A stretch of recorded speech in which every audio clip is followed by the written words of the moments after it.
मित्रों, ये एक राष्ट्रीय विषय पर बहुत ही महत्वपूर्ण प्रेस वार्ता है और सबसे पहले मैं आपसे क्षमा चाहता हूं कि मैंने आपको एक रविवार को डिस्टर्ब किया और आपको थोड़ा देर बैठना पड़ा क्योंकि प्रधानमंत्री जी का भाषण चल रहा था।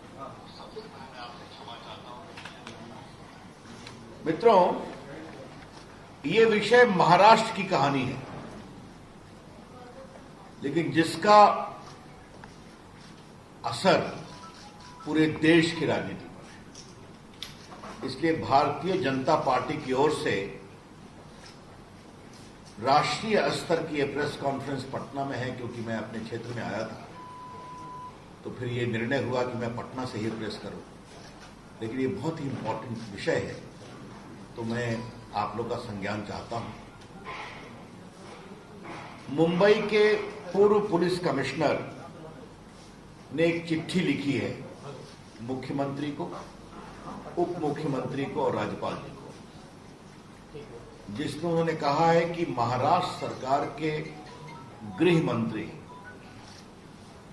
सचिन वाजे, जो कई वर्षों तक सस्पेंडेड थे और सीधा उनको क्राइम ब्रांच का असिस्टेंट इंस्पेक्टर बनाया गया, उनको उन्होंने कहा कि 100 करोड़ रुपए का हमें माहवारी बंदोबस्त करके दो। और इसलिए करके दो कि मुंबई में लगभग 1700 डांस बार हैं, रेस्टोरेंट हैं, तो इससे उगाही करोगे तो 40-50 करोड़ रुपए तो ऐसे ही आ जाएंगे अगर 2-3 लाख सबसे लोगे, और बाकी से तो व्यवस्था करो। इसको लेकर महाराष्ट्र में और देश में बहुत ही हंगामा मचा हुआ है। आज मैं बीजेपी ऑल इंडिया की स्तर से कुछ बहुत महत्वपूर्ण विषय उठाने जा रहा हूं। पहली बात यह बताएं कि सचिन वाजे सस्पेंडेड था। ये बहुत उनके खिलाफ आरोप है एक्सटॉर्शन के, बाकी सबसे अलग विषय। वर्षों तक वो सस्पेंडेड था। उसको कोरोना में अपॉइंट कराया गया वर्षों के बाद, और कहा गया कि क्योंकि कोरोना में पुलिस वाले बीमार पड़ रहे हैं इसलिए इनको लिया जा रहा है। बीजेपी की ओर से पहला सवाल यह है कि उनकी नियुक्ति किसके दबाव में की गई? Under whose pressure this Sachin Vaje, who is supposed to extort money, was reinstated? या शिवसेना का दबाव था, मुख्यमंत्री का दबाव था, या शरद पवार का भी दबाव था? यह हम पहली बात जानना चाहते हैं। बीजेपी का यह सवाल इसलिए भी जरूरी है कि सदन के अंदर और सदन के बाहर सचिन वाजे के रोल को डिफेंड किया गया। आपने सुना होगा,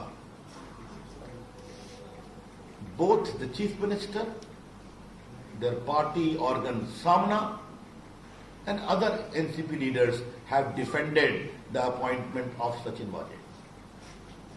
तो जिस व्यक्ति को वहां का होम मिनिस्टर कह रहा है कि तुम्हें 100 करोड़ की वसूली करानी है, जिसका रिकॉर्ड बहुत ही गड़बड़ है, जो वर्षों तक सस्पेंडेड में रहा, 2008 से शिवसेना का मेंबर है, उसको क्यों रिइंस्टेट किया गया? तो बहुत बड़ा दबाव होगा ना। ये मुझे पहला सवाल करना है। दूसरा सवाल करना है, थोड़े आज मैं चुभते हुए सवाल उठा रहा हूं। The second question I would like to ask is, on behalf of BJP, what is the role of Sharad Pawar?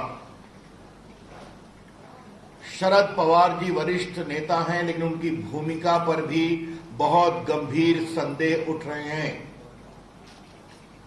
Paramvir ने, एक्स पुलिस कमिश्नर ने कहा है कि मैं शरद पवार को भी ब्रीफ करता था। क्या ब्रीफिंग होती थी? शरद पवार तो सरकार के अंग नहीं है, आपको मालूम है। शरद पवार ठीक है, बड़े नेता हैं, लेकिन वो कोई गवर्नमेंट के पार्ट नहीं है। तो एक पुलिस कमिश्नर उनको ब्रीफ कर रहा था और यह भी ब्रीफ किया कि पैसे मांगे जा रहे हैं। तो शरद पवार इतने बड़े नेता, उन्होंने कार्रवाई क्या की आपको मालूम है ना? 100 करोड़ रुपए का उगाही करना एक्सटॉर्शन होता है। एक्सटॉर्शन एक अपराध है। Extortion is an offence. तो अगर शरद पवार को वो ब्रीफ कर रहे हैं तो दो सवाल उठते हैं। पहला सवाल, किस कैपेसिटी में ब्रीफ कर रहे हैं शरद पवार को, जो कि सरकार के पार्ट नहीं है? और दूसरा, अगर इतने गंभीर आरोप के बारे में ब्रीफ कर रहे हैं तो शरद पवार जी ने अपने स्तर पर क्या कार्रवाई की इसको रोकने की, इस अपराध की छानबीन की? The conspicuous silence of Sharad Pawar after being briefed by the former police commissioner raises a lot of questions. Sharad Pawar की खामोशी बहुत गंभीर सवाल उठाती है। परमवीर पुलिस कमिश्नर रहे। मुंबई एक महत्वपूर्ण स्थान है। उन्होंने उद्धव ठाकरे को चिट्ठी लिखी और यह भी कहा कि हम उनको भी बता रहे थे। उद्धव ठाकरे की शांति क्या कहती है? वो मुख्यमंत्री है ना। और उद्धव ठाकरे की खामोशी और सदन के अंदर विधानसभा और विधानसभा के बाहर उनका सचिन वाजे को डिफेंड करना, ये और गंभीर सवाल उठाता है। आपको मालूम है पत्रकार मित्रों कि सचिन वाजे की हैसियत क्या है? असिस्टेंट पुलिस इंस्पेक्टर, जिसको क्राइम सीआईडी का इंचार्ज दिया गया। ये भी अपने आप में आश्चर्य है। मतलब एक असिस्टेंट पुलिस इंस्पेक्टर की इतनी कुबत है कि उसको एक तरफ सीएम डिफेंड करता है सदन के अंदर और होम मिनिस्टर कहता है कि तुम 100 करोड़ रुपया हमें उगाही करके दो। It is indeed a very very serious matter. But a simple assistant inspector of police is sought to be defended by the chief minister inside the house and outside. Normally who does it? The SP? The DSP? The chief minister is defending an assistant police inspector and the home minister is asking him, please extort 100 crore for me every month. ये विषय बहुत ही गंभीर है और जिनकी मैंने चर्चा की है इसकी बहुत ही ईमानदार गंभीर जांच जरूरी है। The BJP would like to demand for an honest, transparent, fair investigation by an outside agency is important. तो इसमें कई की भूमिका की चर्चा होगी। शरद पवार की भूमिका आएगी, पुलिस कमिश्नर की भूमिका आ सकती है, होम मिनिस्टर की भूमिका आ सकती है, मुख्यमंत्री से कई सवालों का समाधान जरूरी होगा। ये कौन जांच करेगा? तो ये बात मुझे कहनी है। चौथा सवाल मुझे उठाना है और ये बहुत इंपॉर्टेंट सवाल है। सचिन वाजे को 100 करोड़ रुपया की उगाही करने की जवाबदारी देते हैं गृह मंत्री। उससे और कितने गंदे काम कराए गए? The BJP would like to know that what more dirty work have been sought to be done through the ugly face of Sachin Waje। ये भी हम जानना चाहेंगे।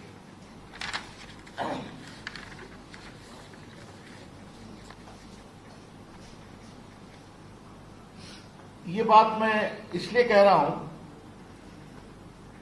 कि मेरे भी देश की राजनीति में थोड़ा समय हो गया।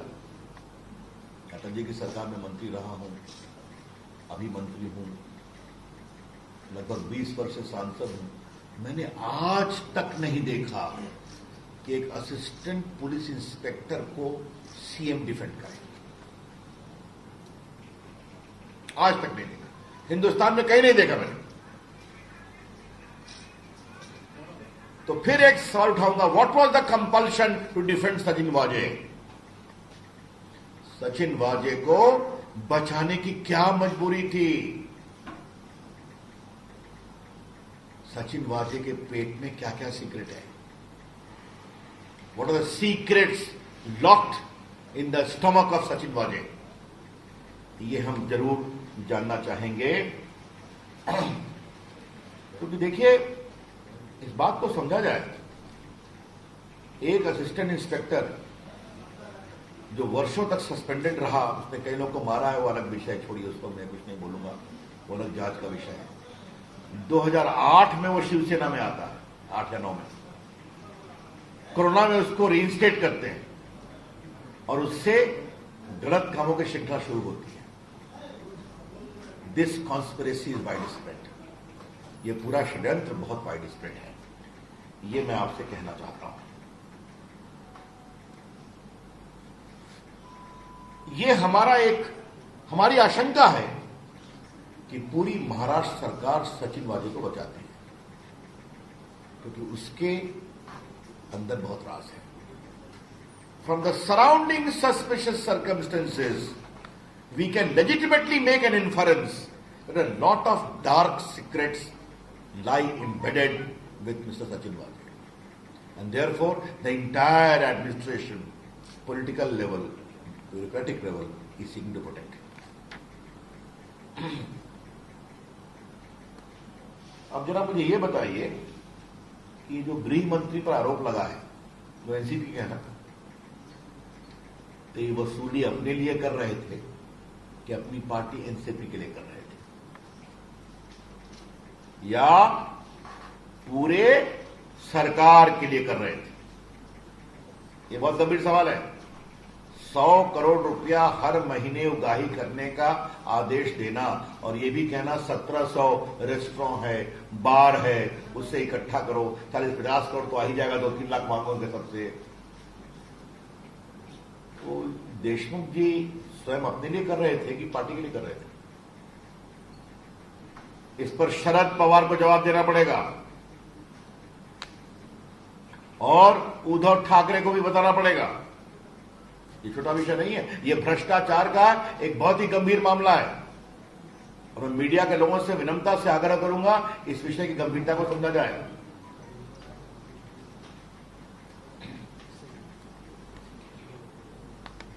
इससे एक और बड़ा गंभीर सवाल उठता है।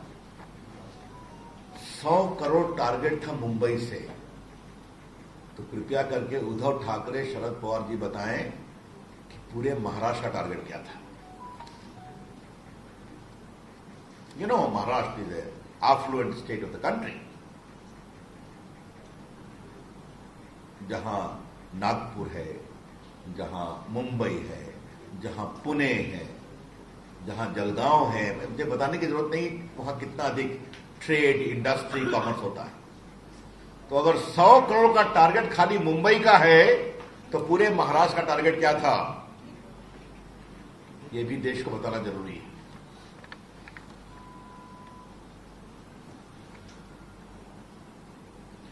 और अगर एक मंत्री का टारगेट यह था, तो बाकी मंत्रियों का टारगेट क्या था?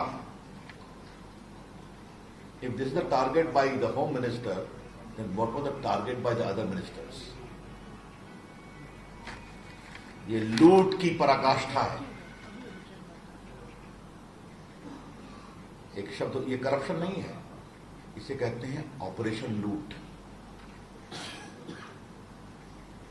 सरकारी तंत्र का दुरुपयोग करो और जनता के पैसे लूटो, ये उसका टेक्स्ट बुक केस है।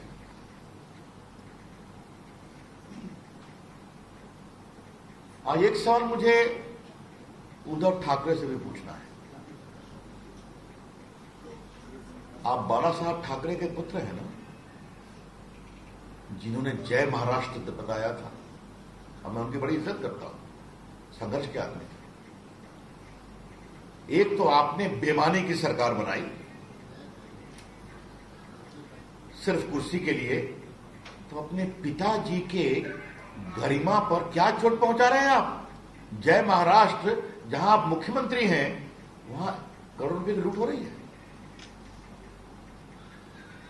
यह सवाल सिर्फ अनिल देशमुख गृह मंत्री के इस्तीफे का नहीं है। उद्धव ठाकरे की सरकार अपना पूरा नैतिक अधिकार शासन करने का खो चुकी है। The BJP would like to emphasize that this is not a case of simple Anil Deshmukh, the Home Minister, but all the questions which I have raised based upon evidence alleged by the police commissioner. It is a textbook case where Mr. Uddhav Thackeray's government has lost the moral authority to govern and remain in office even for a day. Bharatiya Janata party इस विषय को बहुत गंभीरता से उठाएगी और महाराष्ट्र में सड़कों पे आएगी। ये छोटा विषय नहीं है। क्या कहते हैं? आघाड़ी कहते हैं ना, आघाड़ी, महाआघाड़ी कहते हैं ना, महाआघाड़ी, धन्यवाद। तो इसे कहते हैं लूट की महाआघाड़ी। ये शासन की महाआघाड़ी नहीं है, लूट की महाआघाड़ी है। It is not a Maha Aghadi for governance, for welfare, for development. It is a Maha Aghadi for लूट इन महाराष्ट्र। ये कमाल का मॉडल है साहब। भ्रष्टाचार की लड़ाई लड़ने में पटना के पत्रकारों को मालूम है मेरी कुछ भूमिका रही है बिहार में। वहां भी कई मॉडल था, चारा घोटाले में, अलकतरा घोटाले में। ये तो कमाल का मॉडल है साहब। ऐसा मॉडल बहुत कम देखने को मिला है, इसलिए इसे हम बहुत ही गंभीरता से लेते हैं। और मीडिया के लोगों से मेरी विनम्र प्रार्थना है, कृपया करके इस विषय को गंभीरता से लें। देश की मीडिया ने भ्रष्टाचार को एक्सपोज करने में बड़ी भूमिका निभाई है और आज आपके लिए अवसर है कि जब इतने बड़े लूट का एक कुत्सित उदाहरण सामने में आया है, अगली example, please examine it properly and continue to report for the country. Thank you. That's all from me. Any questions? Ravishankar ji, केंद्र में आपकी सरकार है, वहां जांच करवाएंगे क्या? अब ये विषय शासकीय स्तर पर लिया जाएगा। एनआईए तो जांच कर रही है।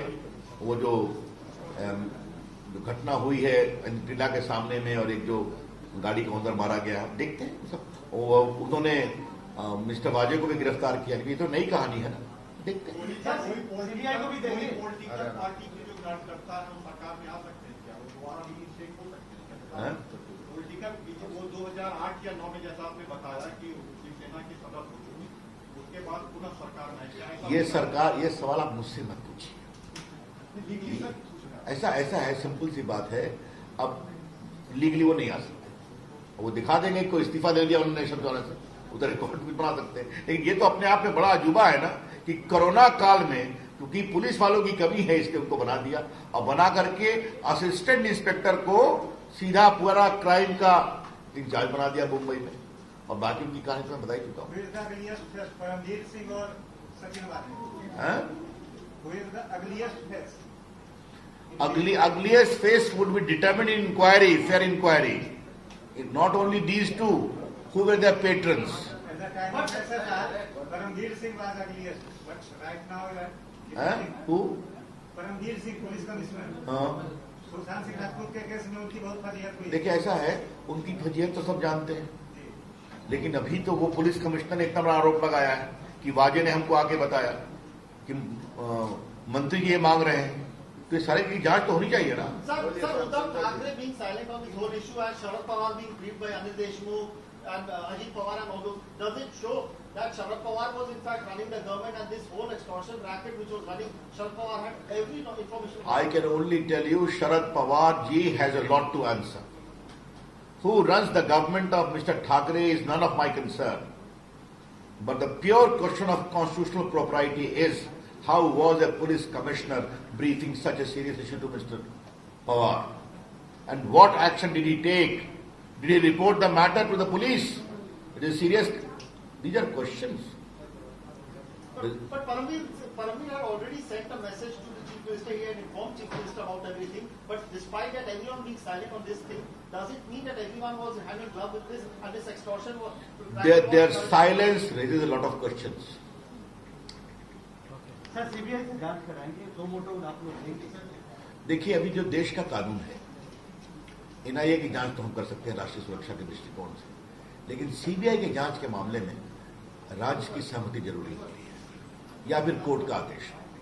समझते हैं, हम फेडरल प्रिंसिपल का सम्मान करते हैं, लेकिन अगर उद्धव ठाकरे चाहते हैं कि दूध का दूध पानी का पानी हो तो उनको स्वयं सीबीआई को ऑफर करना चाहिए। That's all. Thank you. नमस्ते।